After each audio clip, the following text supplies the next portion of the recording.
Bonjour mes bien-aimés, c'est votre seul Fabien. Je voudrais vous partager une pensée que le Seigneur m'a accordée ce matin.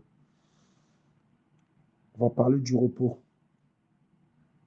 Il est vrai que on se repose depuis ce confinement. Maintenant, nous avons entamé bientôt la 4e semaine parce que ça fait très exactement 3 semaines que nous sommes enfermés dans nos maisons.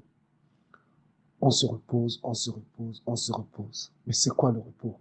Est-ce que c'est vraiment le repos physique eu égard à nos activités professionnelles, familiales, scolaires, sportives? C'est quoi le repos? C'est vrai que je voulais vous partager des enseignements que le Seigneur me met à cœur. C'est long, c'est lourd. Et pendant que j'étais en train de travailler dans ces enseignements, le Seigneur m'a dit, parle du repos. Donc sans plus tarder, on va ouvrir nos Bibles dans le livre de Genèse, chapitre 2. À partir du verset 15, la Bible déclare, je lis la Bible, Yahweh Elohim prit l'être humain et le fit se reposer dans le jardin d'Éden pour le cultiver et pour le garder. On s'arrête là. Nous voyons aussi que si on prend le livre de la Genèse à son début, le chapitre 2 toujours de ce livre de la Genèse, la Bible déclare que, à partir du verset 7, or Yahweh Elohim forma l'être humain de la poussière de la terre. Il souffla dans ses narines le souffle de vie et l'être humain devint une âme vivante. Et Yahweh Elohim planta un jardin à Déden du côté de l'Orient et il y mit l'être humain qu'il avait formé. Donc nous voyons ici que l'homme, Adam, qui veut dire tiré de la terre, terrien, a été mis dans le jardin d'Éden. Ce n'est pas Adam qui a fabriqué, qui a construit. Il est toujours capital de voir que le Seigneur avait tout fait en avance et le 6e jour, il a mis l'homme dans le jardin. Donc tout était déjà préparé d'avance afin que l'homme puisse bénéficier, ne fournir aucun effort pour pouvoir hériter de ce jardin. Alors, il est encore intéressant de savoir que ce jardin d'Éden avait tout ce qui était bon pour l'homme, pour sa croissance. Et le Seigneur va demander à l'homme de cultiver ce jardin. Alors, on va voir que dans ce jardin, il y a des fleuves qui vont passer, il y en aura 4. Il y aura Pichon, Gihon, l'Euphrate et Hiddekel. Ce sont les 4 fleuves qui vont, n'est-ce pas, sortir de l'Éden. Et ici, la Bible déclarera que, on continue toujours la lecture, voilà.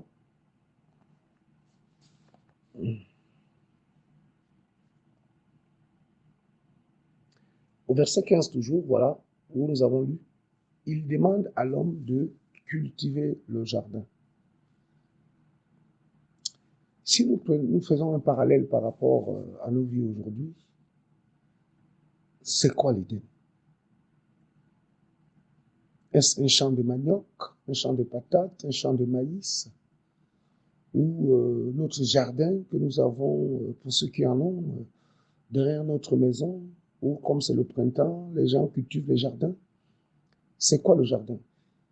Et là, nous allons prendre le livre de Proverbes chapitre 4. Proverbes chapitre 4. Proverbes chapitre 4. Merci Seigneur.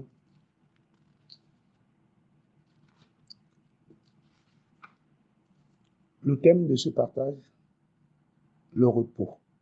Le repos des enfants de Yeshua. C'est quoi le repos des enfants de Yeshua? Proverbe chapitre 4. On va prendre le verset 23. La Bible déclare, là je prends la version Louis II, garde ton cœur plus que toute autre chose, car de lui viennent les sources de la vie. Et nous voyons que dans ce jardin d'Éden, effectivement, il y avait 4 sources. Et nous allons un peu être intrigués de savoir la signification de ces 4 sources. La première source, c'est Pichon, qui veut dire augmentation. La deuxième source, c'est Guillon, qui veut dire se lancer en avant. La troisième source, qui est Idékel, qui veut dire rapide. Et la quatrième source, qui est l'Euphrate, qui veut dire fertile. Alors, on dit, Proverbe nous dit que c'est du cœur de l'homme que coulent les sources de la vie. Et ici, le Seigneur définit 4 sources. Augmentation, lancer en avant, rapide et fertile. Bien entendu, dans la Torah des Juifs, chaque nom a une signification très profonde. Et si nous comprenons très bien ce que le Seigneur veut nous dire ici, l'homme a été créé dans le repos. Et quand nous faisons le parallèle avec le livre de Proverbes, nous comprenons qu'au jour d'aujourd'hui, le jardin de l'homme, c'est son cœur. Et le cœur de l'homme est sujet de plusieurs convoitises. Le repos. Quand il voit ses richesses augmenter, on fait appel à Pichon. Quand il veut se précipiter, parce qu'il y a des opportunités qui s'élèvent, il fait appel au fleuve Guillon. Et quand il veut, n'est-ce pas, nourrir de l'impatience, obtenir vite ce qu'on demande au Seigneur, on voit arriver le fleuve Idékel, qui est rapide. Et quand un enfant de Dieu saisit la pensée du Seigneur, eh bien, il devient une source de bénédiction, il devient fertile. Ça peut être comme la parabole des 4 terrains. Vous voyez? Que le Seigneur soit béni. C'est quoi le repos? Et nous allons prendre, sans plus tarder aussi, Éphésiens chapitre 2. Éphésiens chapitre 2. À partir du verset 4. À partir du verset 6. Et on va lire jusqu'au verset 10. Alléluia. Je vais prendre Éphésiens chapitre 2. Je prends la Bible cette fois-ci.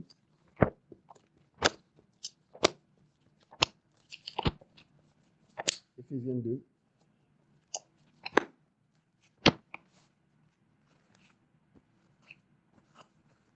Alléluia. Le repos, mes frères. Je sais que on regarde la télé, on suit les enseignements, comme il y avait nos frères, on se lève, on est là. Au final même, on tourne en rond dans nos maisons, on se sent même plus fatigué. Et pourtant, nous nous reposons. Mais de quel repos s'agit-il? De quel repos? De quel repos s'agit-il? On va se balader un peu, hein, on va se balader. Alors, Éphésiens chapitre 2, à partir du verset 6, la Bible déclare, et il nous a ressuscités ensemble et nous a fait asseoir ensemble dans les lieux célestes, en Mashiach Yeshua, afin de montrer dans les âges qui viennent l'immense richesse de sa grâce par sa bonté envers nous, en Mashiach Yeshua. Car vous êtes sauvés par la grâce, par le moyen de la foi, et cela ne vient pas de vous. C'est le don d'Élohim. Ce n'est ni par les œuvres, afin que personne ne se glorifie. Car nous sommes son ouvrage, ayant été créés en Yeshua Mashiach pour les bonnes œuvres qu'Élohim a préparées d'avance, afin que nous marchions en elles. La Bible déclare que Élohim, notre maître, Yeshua Mashiach, a préparé les œuvres d'avance, afin que nous marchions en elles. Donc, à partir de là, nous comprenons que nous rentrons dans un repos qui n'est pas un repos physique. Sinon, vous savez, la chair, quand elle se repose trop, ça cause même la maladie. Il y a d'autres qui, depuis ce confinement, sont en train de prendre des kilos, l'obésité, parce que on lit la Bible, on se réveille, on mange, on tourne en rond, on ne bouge plus, et bien le corps devient gras. Mais de quel repos s'agit-il? Il s'agit du repos de nos âmes. Alléluia. Le repos de nos âmes qui est un repos, donc celui. Alors, on va prendre encore, merci Seigneur, on va prendre le livre d'Éphésiens, d'Hébreux.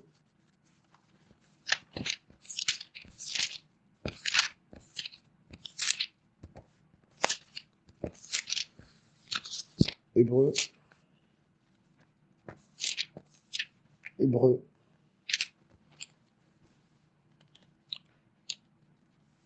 Chapitre 4. La Bible déclare, craignons donc que quelques-uns d'entre vous, venant à négliger la promesse d'entrer dans son repos, ne s'en trouvent privés, car l'évangile nous a été prêché aussi bien qu'à eux, mais la parole qu'ils ont entendue ne leur servit à rien, parce qu'ils n'étaient pas unis par la foi à ceux qui l'ont entendu. Car pour nous, qui avons cru, nous entrons dans le repos. Alléluia. Le repos est assimilé à la foi en Yeshua. C'est pas moi qui le dis, c'est la Bible. Pour nous qui avons cru, voilà, pour nous qui avons cru, nous entrons dans le repos, selon qu'il est dit, comme j'ai juré dans ma colère, qu'ils n'entreront pas dans mon repos. Il dit cela, quoique ses œuvres aient été achevées depuis la fondation du monde, car il a parlé quelque part ainsi du 7e jour. Là, nous retournons à Bereshit, la Genèse, du 7e jour, et Elohim se reposa de toutes ses œuvres le 7e jour. Et de nouveau, dans ce passage, ils n'entreront pas dans mon repos. Donc, puisqu'il reste à quelques-uns d'y entrer, et que ceux qui auparavant avaient été évangélisés ne sont pas entrés à cause de leur désobéissance, il détermine de nouveau un certain jour, aujourd'hui en disant bien longtemps qu'après David, par David, comme il a été dit plus haut, aujourd'hui, si vous entendez sa voix, n'endurcissez pas votre cœur, car si Yeshua les avait introduits dans le repos, jamais après cela, il n'aurait parlé d'un autre jour. Alléluia. Donc, mes bien-aimés, nous voyons donc que le repos que nous avons, que nous cherchons, notre vie, n'est pas ce repos que nous sommes en train de passer en ce moment. C'est-à-dire que le repos que nous avons en ce moment, nous l'avons connu depuis que nous sommes venus en Yeshua. D'après le livre de Matthieu, on peut prendre toujours le livre de Matthieu. Matthieu, Matthieu. On va prendre Matthieu. Matthieu chapitre 11.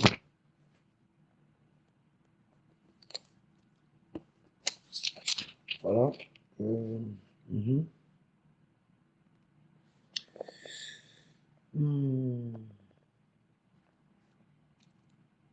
On va prendre Matthieu, oui.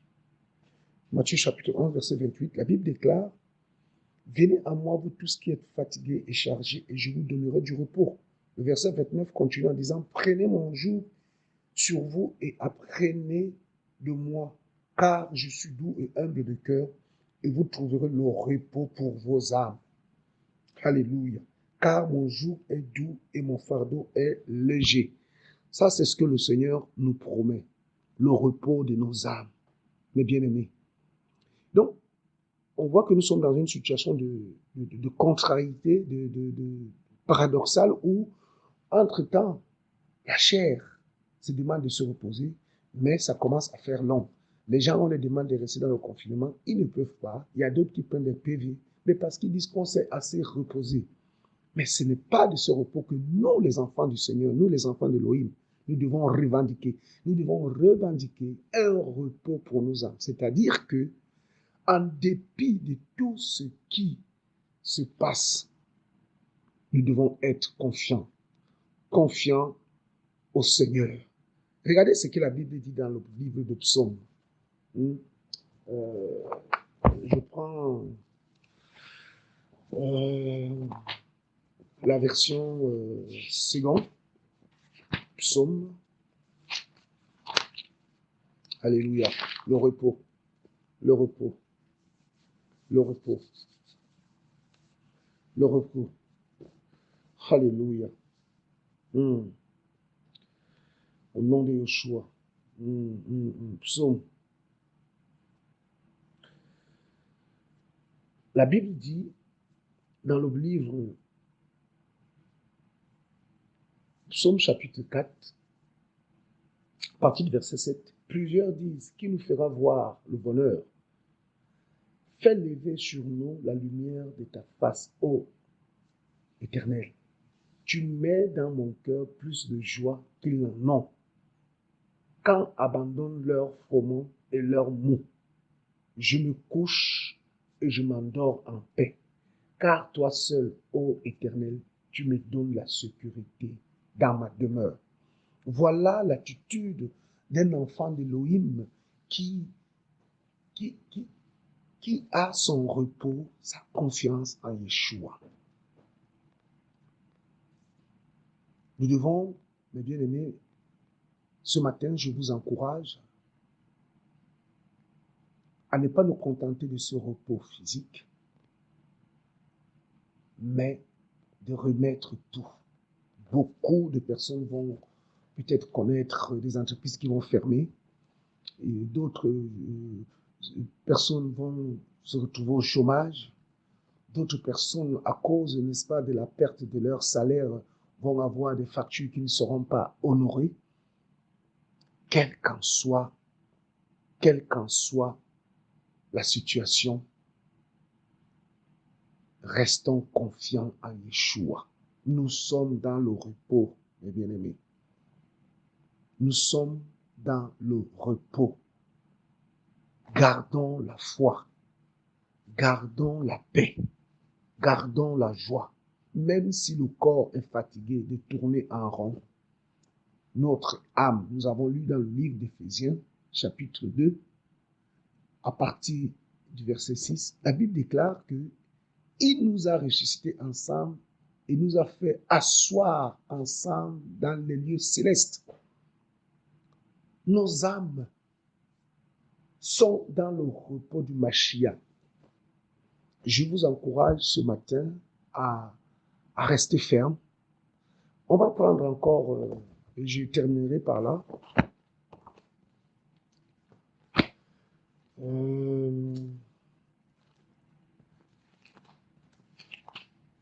Je terminerai par là, s'il vous plaît. Bien aimé, toujours le livre de Psaume Vous savez, quand on partage comme ça, le Seigneur donne les versets et puis on cherche en même temps. Ce n'est pas des enseignements qui sont préparés d'avance. Donc, je me permets de chercher le verset. Nous sommes tous dans le livre de Psaumes. Voilà. Le livre de Psaumes. Alléluia. Gloire au Seigneur. Psaume 112. Psaume 112.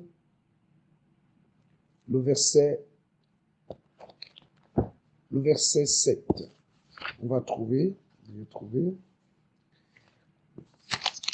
Psaume 112. Le verset 7. Et je vais m'arrêter là, mes frères. C'était tout simplement un petit encouragement. Le verset 7. On peut même lire à partir du premier verset. Alléluia. Béni est l'homme qui craint Yahweh et qui prend un grand plaisir à ses commandements. Sa postérité sera puissante sur la terre. La génération des hommes droits sera bénie. Il y aura des biens et des richesses dans sa maison, et sa justice demeure à perpétuité. La lumière s'est levée dans les ténèbres sur ceux qui sont justes. Il est compatissant,